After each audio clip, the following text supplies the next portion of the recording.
Ito yung ulam guys na hindi ko talaga kaya ipagpalit sa lechon baboy. Napakasarap kasi nito guys. Kakaiba din kasi yung atake ng sarap nito guys. Mapaparami ka talaga ng kanin, 4 na pirasong isdang hasa-hasa. Hiwaan lang natin ang baliktaran. Para yung ilalagay nating asin guys, manunuot talaga. Lagyan din natin ng baliktaran ng asin guys. Saka natin lamasin para manuot talaga yung lasa guys. Magpainit na tayo agad ng mantika guys. 4 na supot pala yan guys, tig-5 yung isang supot. Tapos ilagay na natin yung isdang hasa-hasa habang nagpiprito tayo. Balatan muna natin yung saging na saba. Yung saging na saba, binigay lang pala sa akin yan ng tendera, yung kalabasa, ampalaya, saka yung okra, saka yung talong. Binili ko pala yan sa tendera na nagbigay sa akin na saging na saba. Matagal niya na akong suki kaya may palibre ako lagi. Napakabait niya. Sana marami pa siyang mabigyan. Hinimay ko na rin yung saluyot at binalikan ko yung ating piniprito, yung ganyang pagkaprito. Guys, oh, nako, mapapasigaw ka talagang kanin. Sinunod ko na din agad, iprito yung saging na saba, yung ganyang pagkaprito. Guys, oh, yung ganyan yung kulay niya, nakakatakam,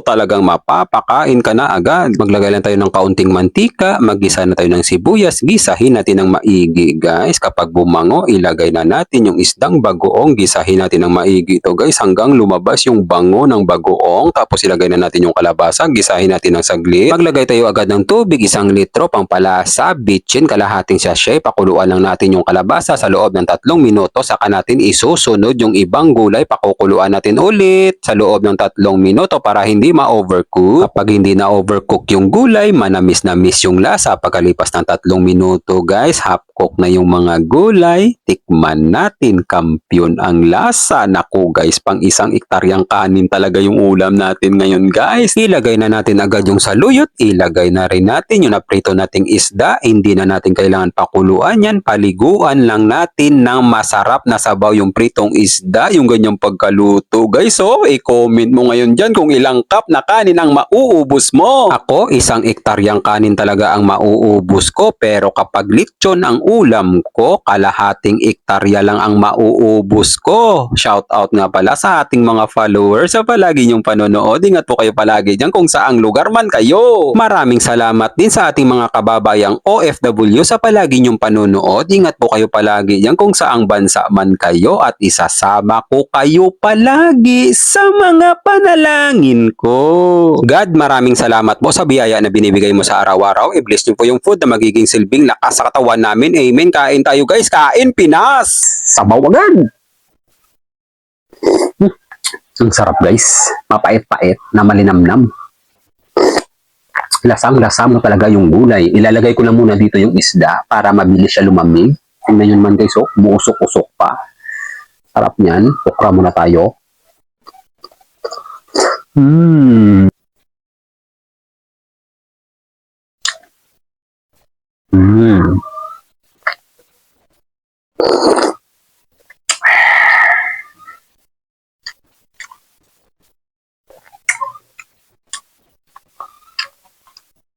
Lagyan natin sa luyot. Yan.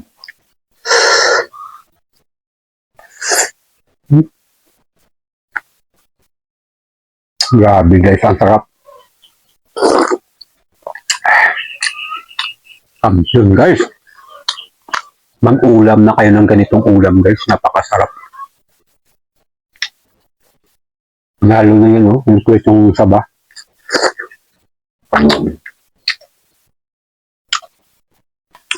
Yun yung pritong saba.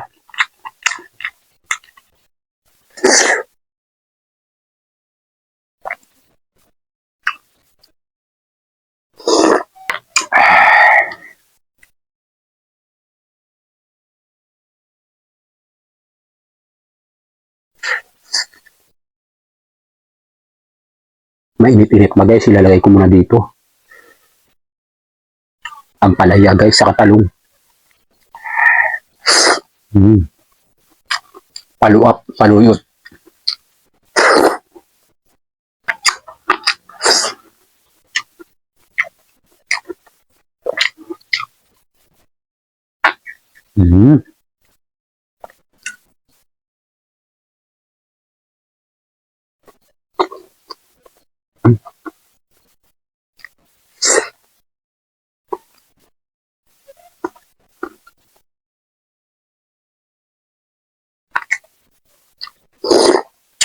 Kampiyon.